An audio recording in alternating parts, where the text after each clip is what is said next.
Hello guys welcome to my YouTube channel. आज म नेपाल जाने 1 वर्ष भयो नेपालदेखि आएको। 1 वर्ष नहुँदै फेरि जान लाग्यो, त्यसैले मैले भ्लग बनाउन लागेको।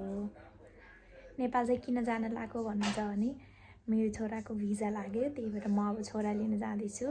अन्त यति छिटो जान्थेन होला, अब बाबु लिन जानु पर्यो नि त, त्यही भएर अब एकजना जानुपर्ने। अनि त्यही भएर मैले बिदा लिएर म जान लागेको। अब दसैँ पनि आउन लाग्यो, त्यही भएर दसैँ पनि मनाउनु पर्यो भनेर दसैँको बेला पारेर जाने भनेर। ल म अब रेडी हुन्छ है त। लगेज रेडी भइसक्यो। And guys I am ready. मैले कपडा लगाइसकेँ, मुखमा चाहिँ यसो चिल्लो मात्रै लगाएको, अरू केही नै लगाएको छैन। लङ टुर हो नि त, लिपस्टिक छ अहिले एकछिनमा लगाउने। Outfit of the day.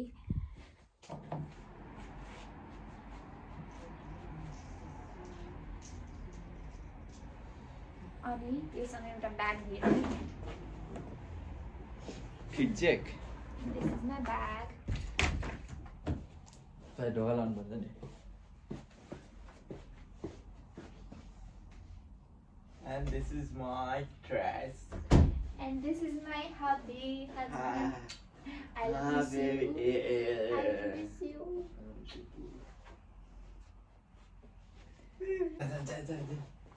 हजुर कतिखेर जालेर के गरौँला भनेर होला। कस्तो के गरौँला घरमा एक्लै बसेर मोज गरौँला भनेर।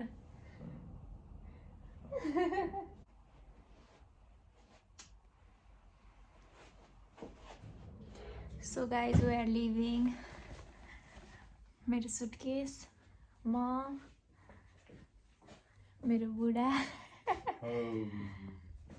अब हामी एबर्डिन जाँदैछौँ। एबर्डिनबाट प्लेन लिने, अनि त्यसपछि म्यान्चेस्टरदेखि दुबई, अनि दुबईदेखि काठमाडौँ ल्यान्ड हुने। भोलि 7-8 बजीतिर ल्यान्ड हुन्छ होला सायद।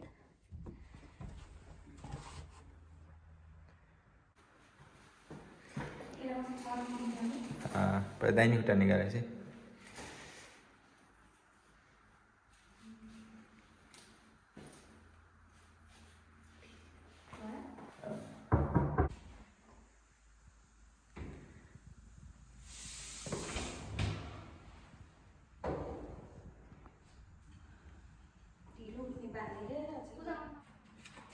ढिलो उठ्ने बानी होला यहाँ निस्किँदाखेरि।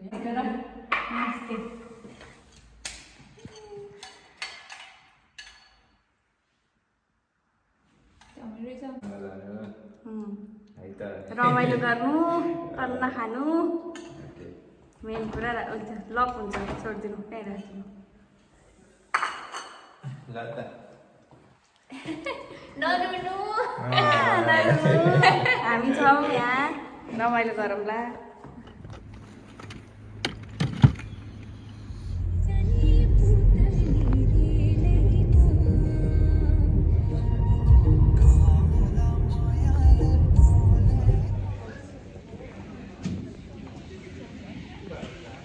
सो गाइज म वेटिङमा आइसकेँ। यता आएर चेक इन गरेर वेटिङमा बसिरहेको छु। म चाहिँ बसिरहेको छु कुदेर। मलाई टाउको दुखेर लास्टै टाउको दुखिसक्यो। एक त मलाई प्लेनमा यत्तिकै टाउको दुख्ने, भमिट आउने जस्तो हुन्छ। झन् अहिलेदेखि मलाई स्टार्टिङ भइसक्यो। आई डोन्ट नो के हुन्छ पुग्दासम्म। म कसरी पुग्छु, सकुशल पुग्छु कि पुग्दैन।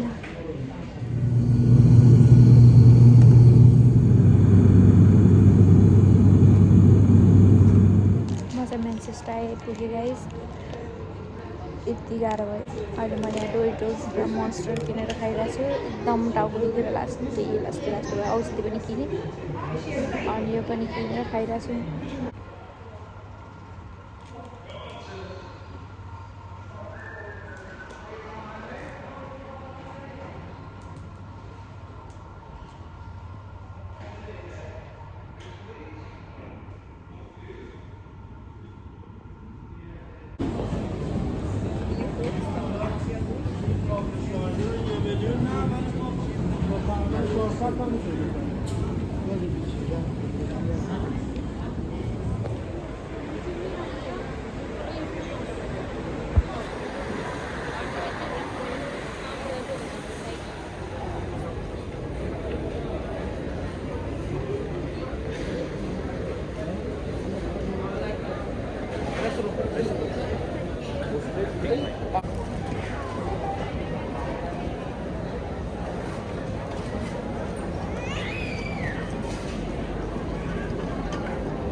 यो मेरो लास्ट फ्लाइट हो।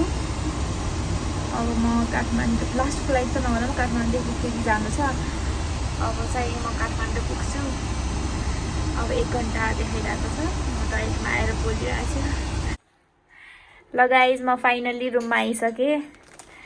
मलाई मेरो देवर लिन आउनुभएको थियो, मेरो बुके देवर बाबु खाना खाँदै हुनुहुन्छ। मैले एयरपोर्टको चाहिँ भ्लग बनाउन पाएन किनभने त्यहाँ के भयो, मेरो लगेजहरू आउँदै नआएर झ्याउ भयो। अनि त्यसपछि झ्यापा आउने भइहाल्यो, त्यही भएर हामी रुममा आइसक्यौँ।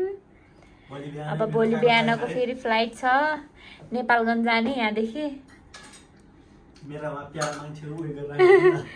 मेरो छोरोले आकाशमा हेरेको हेरेछ अरे। ल आउनु यहाँ मेरो भ्लगमा वेलकम। अब भाउजू चाहिँ आइपुग्नु भयो। कहाँदेखि आउनु पर्यो तपाईँ? युकेदेखि। अमेरिकादेखि। ओके गाइज ल बाई। के सब्सक्राइब गर्ने भन्नु? लाइक सेयर एन्ड सब्सक्राइब गर्नु पर्यो गाइज। नाम के छ युट्युब च्यानल? पूजा दिदीको भ्लग। पूजा दिदीको भ्लग रहेछ होइन। ल सबले सब्सक्राइब गरिदिनु पर्यो। अब यस्तो रमाइलो हुनेछ अब यो भ्लग तपाईँले हेरिराख्नु पर्ने छ होइन। अस्ति रमाइलो हुनेछ यो भ्लग। अब नेपाल गएको झन् खतरा हुनेवाला छ। ल के किन्नु भएन बाटो? कन्टिन्यू। हेलो गाइज म होटेलदेखि हामीहरू निस्किसक्यौँ। के गर्ने भने अब जाँदैछौँ एयरपोर्टतिर नेपालगञ्ज जाने भनेर। खै म ल्याउनु म तपाईँले बनाउनु जानु न। खै म बनाउँछु ल्याउनुहोस् त। ल गाइज अब हामी चाहिँ होटेलबाट चेकआउट भइसक्यौँ। अब भाउजूको त्यही अब फ्लाइट चाहिँ कति 8:45 को थियो। अब फ्लाइट डिले भएर चाहिँ कतिको भयो अरे भाउजू तपाईँको? 9:35 को भएको छ। अब हामी चाहिँ एयरपोर्ट जाँदैछौँ होइन। अब निस्किन्छ। हाम्रो अलिकति केही सामानहरू किन्नुपर्ने छ होइन। त्यही सामानहरू किनेर अब हामी चाहिँ निस्किन्छौँ। अनि कस्तो भयो त भाउजू युकेदेखि नेपालको यात्रा? एकदमै रमाइलो। रमाइलो। अनि अरू हाम्रो होटेल बिर्सिसक्यो। हाम्रो होटेलमा आएछ मैले बिर्सिसकेको छु होटेल होइन गाइज। यही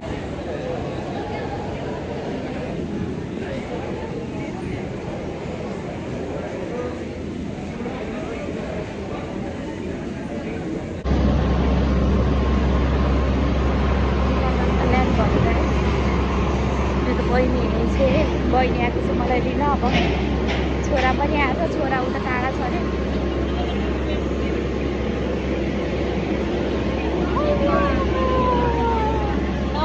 नमस्ते। तिमी कहाँ आएको? काठमाडौँबाटै आएको। मैले देखिनँ त। म पनि लास्टै थिएँ।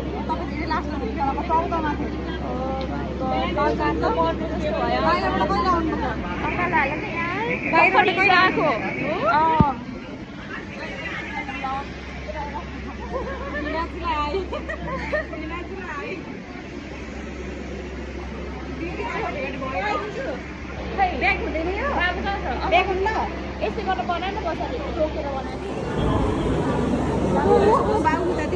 यसरी बनायो। बाबु